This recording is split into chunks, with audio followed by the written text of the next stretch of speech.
கதிராமங்கலத்தில் ONGCக்கு எதிராக களத்தில் இருக்கும் மக்களுக்கு ஆதரவு தெரிவிக்கும் வகையில் தேமுதிகவினர் அங்குள்ள ஐயனார் கோவில் மைதானத்தில் இன்று போராட்டத்தில் ஈடுபட்டனர். கதிராமங்கலத்திலிருந்து ONGC நிறுவனம் வெளியேற கோரி 23வது நாளாக தொடர் போராட்டங்கள் நடைபெற்று வருகின்றன.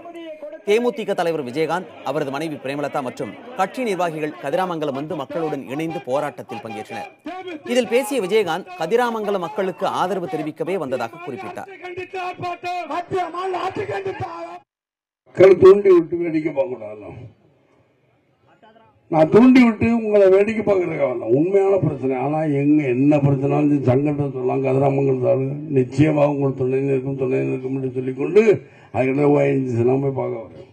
அதே போல இவர் சொல்றாங்க, ஸ்டாலின் சொன்னாராம், MOU மெம்பர் ஆஃப் அண்டர்ஸ்டாண்டிங், அதாவது புரிந்து உணர்ந்து ஒப்பந்தம் பண்றோம்.